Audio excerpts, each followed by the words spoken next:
Hello everyone, how are you? I hope you all are fine. आज हम लोग national institute of open schooling का secondary course social science book 1 का module 2 India nature environment resources and development lesson 12 agriculture in India जो कि geography का chapter है। आज हम लोग इसे पढ़ने वाले हैं, तो चलिए शुरू करते हैं। Hello dear students, today we are going to study lesson 12 agriculture in India. So let's start. In the previous lessons, we have studied physiography, climate and natural vegetation in India. Now we will study about agriculture, which is the backbone of Indian economy. In India, around 70% of the population earns its livelihood from agriculture. It still provides livelihood to the people in our country. It fulfills the basic need of human beings and animals. It is an important source of raw material for many agro-based industries. India's geographical condition is unique for agriculture because it provides many favorable conditions. There are plain areas, fertile soil, long growing season, and wide variation in climatic conditions, etc. Apart from unique geographical conditions, India has been consistently making innovative efforts by using science and technology to increase production. तो इसके पहले वाले जो lessons थे उसमें हम लोगों ने भारत के फिजियोग्राफी, उसके क्लाइमेट और नेचुरल वेजिटेशन के बारे में पढ़ रखा है। अब हम लोग इस लेसन में खेती के बारे में पढ़ने वाले हैं। जो एग्रीकल्चर है वो जितने भी इंडियन इकोनॉमीज है, इंडियंस लोग हैं, उनके ये बैकबोन है। इंडिया में करीब 70% जो पॉपुलेशन है वो अपना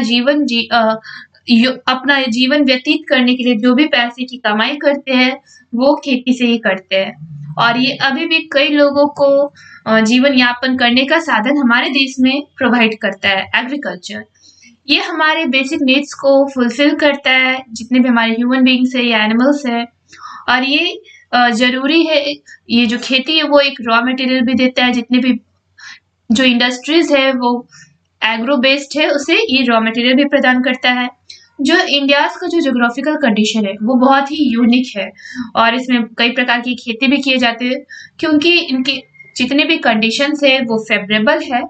और यहाँ पे हमारे भारत में हर जगह का जो क्लाइमेटिक कंडीशंस है वो भी अलग अलग है। कहीं पे प्लेन एरियाज है, कहीं पे की जो मिट्टी है वो उपजाऊ है, तो कहीं पे जो सीजन है वो क्रॉप के एकदम फेवर में, जिससे वो जो सीजन है वो लॉन्ग ग्रोइंग सीजन हो गया। इसमें बहुत सारे हम लोग को वेरिएशंस देखने को मिलते हैं। इन सब के अलावा जो हमारा जो ज्योग्राफिकल कंडीशंस है ये तो हमारा यूनिक है ही। इन सब के अलावा जो हमारे इंडियन साइंटिस्ट है वो एफर्ट्स कर रहे हैं, अपने इनोवेटिव एफर्ट्स लगा रहे हैं, साइंस और टेक्नोलॉजी की हेल्प ले रहे हैं, जिससे हमारा जो भी प्रोडक्शन है वो इंक्रीज कर सके। In this lesson, we will discuss about various types of farming, cropping patterns, and establish their relationship with various geographical factors. We will also discuss some of the major issues and challenges faced by Indian agriculture in this lesson. तो हम लोग इस lesson में अलग अलग प्रकार की जो खेती होती है, फिर जो क्रॉपिंग पैटर्न्स हो गए, इनको हम लोग लोकेट करने की कोशिश तो करेंगे। साथ में हम लोग ज्योग्राफिकल फैक्टर्स जो हो गया हमारा, उसके और हमारे क्रॉप से क्या रिलेशन है उसको हम लोग स्टैब्लिश करने की कोशिश करेंगे। और इसमें हम लोग बहुत सारे ऐसे इश्यूज और चैलेंजेस जो कि इंडियन एग्रीकल्चर के दौरान जो हमारे फार्मर्स हैं, हम खेती के दौरान जो फेस करते हैं, हम लोग इस चैप्टर में उसके बारे में भी डिस्कस करने वाले हैं। Types of farming in India. You know that India has diversified topography. You have already learned about it in the lesson on physiography of India. The country has Himalayan mountain ranges extending from Jammu and Kashmir in the west to Arunachal Pradesh in the northeast. They have hill ranges in the form of Eastern Ghats and Western Ghats. Do you know India has one of the largest plain areas of the world in the form of Indo-Ganga plain? Central part of India is dominated by plateau area. Apart from variation in landform, the country has varieties of climatic conditions and soil types. These physical variations, along with other factors like availability of irrigation, use of machinery, modern agricultural inputs like high-yielding varieties, of seeds, insecticides, and pesticides have played their respective roles in the evolution of different farming practices in India. Some of the major types of farming are discussed below.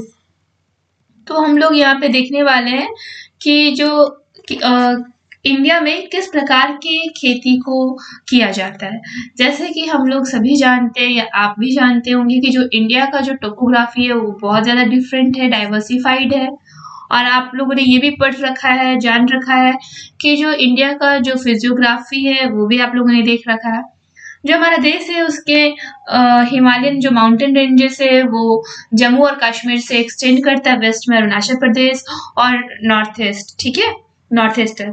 और ये जो hill ranges है वो eastern घाट से western Ghats की ओर जाते हैं। क्या आप जानते हैं कि जो भारत है उसके सबसे लार्जेस्ट प्लेन एरियाज जो है पूरे विश्व में वो कौन सा है? Yes, Indo Ganga plain. ये सबसे बड़ा प्लेन है, लार्जेस्ट प्लेन है पूरे वर्ल्ड में हमारे भारत का।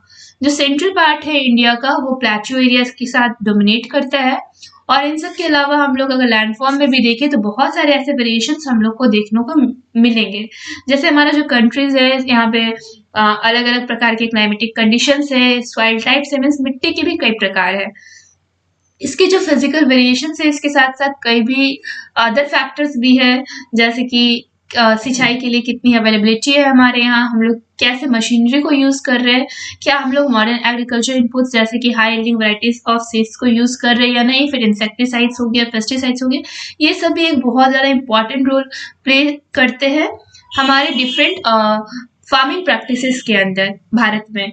और यहाँ पे कुछ major types of farming practices दिया हुआ है नीचे में यहाँ पे डिस्कस किया गया है। आपके क्वेश्चन इस टाइप से भी आ सकते हैं कि differentiate between subsistence and commercial farming. So मैं आपको ये समझाने वाली हूँ तो आप लोग थोड़ा ध्यान से देख लेना। Majority of farmers in India practices subsistence farming. This means farming for own consumption. In other words, the entire production is largely consumed by the farmers and their family, and they do not have any surplus to sell in the market. In this type of farming, land holdings are small and fragmented. Cultivation techniques are primitive and simple. In other words, there is a total absence of modern equipments like tractors and farm inputs like chemical fertilizers, insecticides, and pesticides. In this farming, farmers mostly cultivate cereals along with oilseeds, pulses, vegetables, and sugarcane. तो सबसे पहले हम लोग subsistence farming के बारे में जानते हैं। जो भारत में जो ज्यादातर जो मुख्यतः किसान लोग हैं वो सबसिस्टेंस फार्मिंग ही करते हैं। इसका मतलब कि खेती सिर्फ अपने लिए करते हैं, खुद के कंजप्शन के लिए करते हैं। अगर दूसरे शब्दों में हम लोग इसको जानने का प्रयास करें तो जो इंटायर प्रोडक्शन है एक खेत का वो सिर्फ किसान और उसके परिवारों के द्वारा कंज्यूम किया जाता है और उनके पास कोई भी सरप्लस नहीं बचता है कि वो उसको जाके मार्केट में बेच सके। इस टाइप की खेती में क्या होता है कि जो लैंड होल्डिंग्स होता है वो बहुत स्मॉल और फ्रेगमेंटेड होता है, छोटा होता है, और जो खेती करने का जो टेक्निक्स होता है पुराना और सिंपल होता है। अगर हम लोग इसको दूसरे शब्दों में जाने तो इसमें मॉडर्न इक्विपमेंट जैसे कि ट्रैक्टर्स हो गया, फार्म इनपुट्स जैसे कि chemical fertilisers, insecticides and pesticide, ये सब नहीं होते, इन सब का एब्सेंस होता है। और इस प्रकार की खेती में जो किसान है वो मोस्टली कुछ अनाज को कल्टिवेट करते हैं, फिर तिलहन की खेती करते, दलहन की खेती करते, सब्जियों और गन्नों को उगाते हैं। Commercial farming, it is just the opposite to subsistence farming. In this case, most of the produce is sold in the market for earning money. In this system, farmers use inputs like irrigation, chemical fertilizers, insecticides, pesticides, and high-yielding varieties of seeds, etc. Some of the major commercial crops grown in different parts of India are cotton, jute, sugarcane, groundnut, etc. Rice farming in Haryana is mainly for commercial purpose as people of this area are predominantly wheat eaters. However, in east and northeastern states of India, rice cultivation would be largely of subsistence type. तो हमारा जो commercial farming है वो just opposite है subsistence farming के। इस case में क्या होता है कि जो भी ज्यादातर जो प्रोड्यूस होता है उसे मार्केट में बेच करके पैसे को अर्न किया जाता है। इस सिस्टम में जो किसान है वो मॉडर्न इनपुट्स को यूज करते हैं जैसे कि irrigation, chemical fertilisers, insecticides, pesticides और हाई यील्डिंग वैराइटीज सीड्स के। इसमें से जो मुख्य जो कमर्शियल क्रॉप्स है वो डिफरेंट पार्ट्स ऑफ इंडिया में ग्रोन करवाए जाते हैं, जैसे कि हो गया cotton, jute, sugar cane, groundnut, ये सब एग्जाम्पल है कमर्शियल क्रॉप्स के। जो राइस फार्मिंग होता है हरियाणा में, वो मेनली कमर्शियल पर्पज के लिए किया जाता है, क्योंकि वहाँ के जो लोग हैं वो मुख्यतः गेहूं और गेहूं से बनी चीजों को ही खाते हैं। लेकिन यहाँ पे हम लोग देखें ईस्ट और north eastern states of India में, तो जो राइस का कल्टीवेशन होता है वो सबसिस्टेंस टाइप का होता है। मीन्स लोग अपने कंजप्शन के लिए राइस की खेती करते हैं। Okay, intensive and extensive farming. अब हमारा एक नेक्स्ट डिफरेंशिएशन आ गया एग्जाम में, वो differentiate between intensive and extensive farming. तो ये क्या, हम लोग इसको देख लेते हैं। The basic difference between these two types of farming is the amount of production per unit of land. In comparison with temperate areas of USA, Canada, and former USSR, India does not practice extensive cultivation. Here, total production may be when we use large patch of land for cultivation, then we call it extensive farming. Here, total production may be high due to larger area, but per unit our production is low. Intensive farming requires high production per unit of land. Best example of intensive cultivation is in Japan, where availability of land for cultivation is very limited. Similar kind of situation can be observed in the state of Kerala in India. तो इन दोनों में जो basic difference है वो क्या है कि ये जो फार्मिंग है ये दोनों, उसमें हम लोग देखेंगे कि पर यूनिट ऑफ लैंड में कितने प्रोडक्शन होते हैं। अगर हम लोग कंपैरिजन करें यूएसए, कनाडा और यूएसएसआर से, तो जो इंडिया है वो एक्सटेंसिव कल्टीवेशन को प्रैक्टिस नहीं करता है। और जब हम लोग लार्ज पैच ऑफ लैंड को कल्टीवेशन के लिए यूज करते हैं तो हम लोग उसे क्या बोलेंगे, एक्सटेंसिव फार्मिंग। यहाँ पे जो टोटल प्रोडक्शन है वो हाई हो जाता है क्योंकि एरिया लार्ज होता है ना पर यूनिट, इसलिए। और हम लोग पर यूनिट देखें तो प्रोडक्शन लो होता है, लेकिन एरिया बड़ी होने की वजह से यहाँ पे हमारा प्रोडक्शन तो हाई होता है। इंटेंसिव फार्मिंग में हम लोग अगर रिकॉर्ड करें तो high production per unit of land होता है। मीन्स हर एक लैंड के छोटे से टुकड़े में बहुत ज्यादा प्रोडक्शन होता है।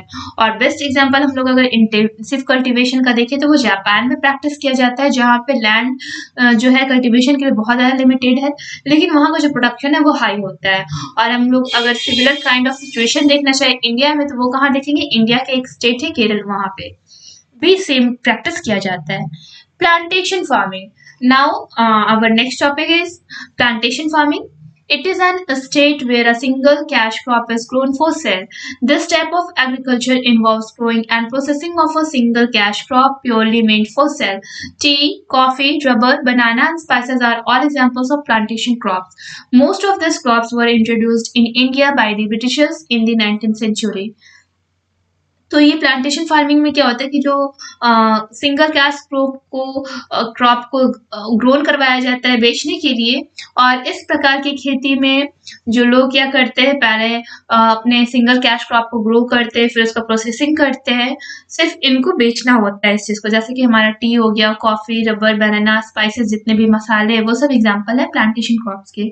और जो इसमें से जो अधिकतर जो क्रॉप्स है वो ब्रिटिशर्स के द्वारा हमारे इंडिया में इंट्रोड्यूस करवाया गया था 19th सेंचुरी में। Mixed farming. It is a situation in which both raising crops and rearing animals are carried on simultaneously. Here, farmers engaged in mixed farming are economically better off than others. All classifications are based on nature and purpose of farming. It may overlap. For example, banana is a plantation type of farming. It can also be classified as commercial farming. तो ये जो mixed farming है, इसमें क्या होता है कि एक ऐसा सिचुएशन है जहाँ पे रेजिंग क्रॉप्स को भी प्रोड्यूस किया जाता है और रियरिंग एनिमल्स के लिए भी एक ही टाइम में और एक ही जगह पे। यहाँ पे जो किसान है वो मिक्स्ड फार्मिंग में इंगेज होते हैं ताकि उनका जो इकोनॉमिक जो कंडीशन है वो बेहतर हो सके।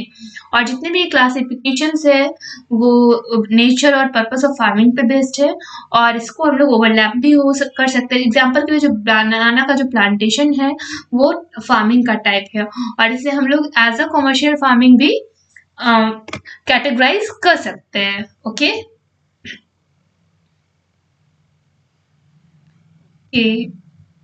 then our next topic is salient features of Indian agriculture. अब हम लोग इंडियन फीचर्स के कुछ और इंडियन एग्रीकल्चर के कुछ फीचर्स को देखने वाले हैं। Subsistence agriculture, as mentioned earlier, most parts of India have subsistence agriculture.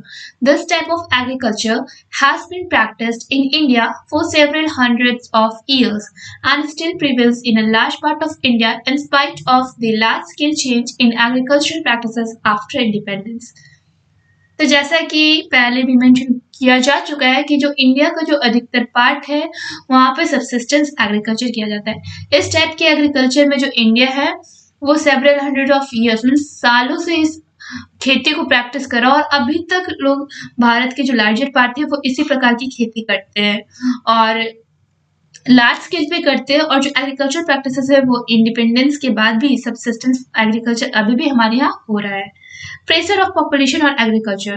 Despite increase in urbanization and industrialization, about 70% of population is still directly or indirectly dependent on agriculture. तो यहाँ पे जनसंख्या के बढ़ने की वजह से खेती पे भी प्रेशर आ चुके हैं। जैसे कि पॉपुलेशन का प्रेशर बढ़ रहा है तो लोगों को जैसे कि हमारे जो क्रॉप्स हो गए उनकी भी डिमांड्स बढ़ रहे हैं।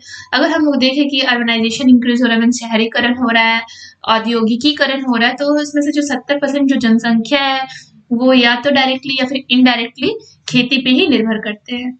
Mechanization of farming. Green revolution took place in India in the late 60s and early 70s. After more than 40 years of green revolution and revolution in agriculture machinery and equipments, complete mechanization is still a distant dream. तो ये जो हरित क्रांति जैसे green revolution के भी नाम से जानते हैं, ये भारत में लेट 60s और अर्ली 70s के बीच में हुआ था और इसके 40 सालों के बाद भी जो ग्रीन रिवॉल्यूशन है वो उसमें भी जो एग्रीकल्चर मशीनरी और जो इक्विपमेंट्स है या फिर हम लोग चाहेंगे कि इसको मैकेनाइजेशन पे बेस्ड अगर हम लोग खेती करें तो ये भी अभी तक हमारा सपना ही है, अभी ये रियलिटी में नहीं चेंज हुआ है कि हम लोग कम्प्लीटली मैकेनाइजेशन के द्वारा खेती करें। Dependence upon monsoon. Since independence, there has been a rapid expansion of irrigation infrastructure. Despite the large-scale expansion, only about one-third of total crop area is irrigated today. As you consequence, two-thirds of crop area is still dependent upon monsoon. As you know, monsoon in India is uncertain and unreliable. This has become even more unreliable due to change in climate. तो जब से हम लोग को आज़ादी मिली है तो हमारे जो भी खेती करने के इंफ्रास्ट्रक्चर है उनका भी एक्सपेंशन हुआ है। इन सब के अलावा जो लार्ज स्केल एक्सपेंशन है वो जैसे कि 1/3 ऑफ टोटल क्रॉप एरिया है उसके आज भी हम लोग इरिगेट करते हैं और इन सब के अलावा जो 2/3 जो क्रॉप का एरियाज है वो अभी भी बारिश पे ही निर्भर करता है। जब बारिश होगी तभी फसलों की सिंचाई होगी और जैसा कि हम लोग सभी जानते हैं कि जो खेती है भारत में वो अनिश्चित काल के लिए आते हैं, मीन्स कभी भी आता है और कभी भी चला जाता है और अनरिलायबल है। इसका मतलब क्या हुआ कि ये जो अनरिलायबल क्यों है बारिश, तो यहाँ पे जो क्लाइमेट चेंजेस हो रहे हैं उनकी वजह से। Variety of crops.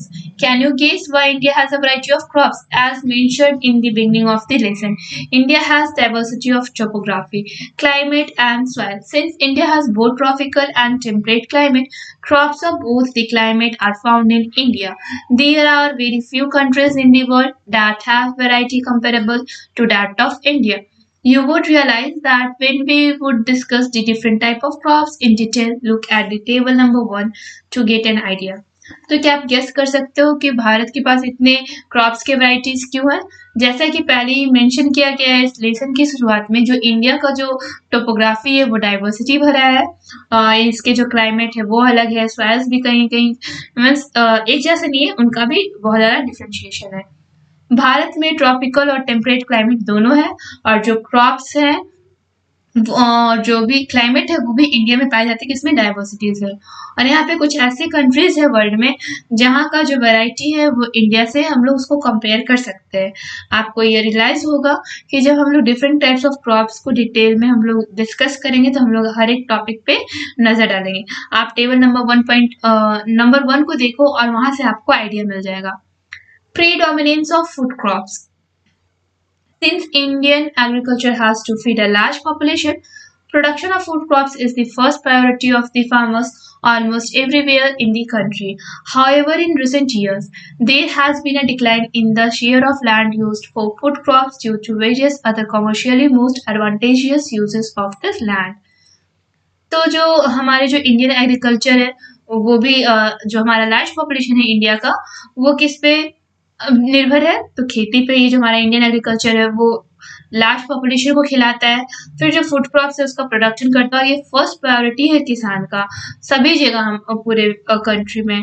लेकिन आप रिसेंट ईयर्स में क्या हुआ कि यहाँ पे खेती में डिक्लाइन हुआ, लोगों का जो लैंड शेयर था, जो लैंड होल्डिंग था उसमें डिक्लाइन हुआ, और लोगों का जो फूड क्रॉप्स है वो अदर कमर्शियली वो लोग क्या करते हैं कि उसको यूज करते हैं और अपने जो लैंड्स को वो उससे एडवांटेज लेते हैं, मीन्स उस पर खेती नहीं करके दूसरा काम करना स्टार्ट कर दिए। Seasonal patterns. India has three distinct agricultural cropping seasons. You might have heard about Kharif, Rabi, and Jar. In India, there are specific crops grown in these three seasons. For example, rice is a Kharif crop, whereas wheat is a Rabi crop. तो यहाँ पे हमारे India में seasonal patterns भी है। India के पास 3 distinct agriculture और cropping season है, जैसे कि आपने सुना होगा खारिफ क्रॉप्स की नाम सुना होगा, राबी और जैद का भी नाम सुना होगा। भारत में ये जो स्पेसिफिक क्रॉप्स है वो इन तीनों सीजन्स में ग्रो करवाए जाते हैं। जैसे कि एग्जांपल के लिए जो राइस है वो खारिफ क्रॉप है, तो वही जो व्हीट है वो एक राबी क्रॉप है। Now based on your understanding try to solve in text questions 12.1। Well, chapter अभी कंप्लीट नहीं हुआ है। नेक्स्ट वीडियो में नेक्स्ट टॉपिक कवर होगा। तब तक के लिए इस चैप्टर का इंडेक्स क्वेश्चन बनाने का प्रयास करें और साथ ही साथ इस चैप्टर को पढ़ने और समझने का प्रयास करें। That's all for today. Thank you everyone.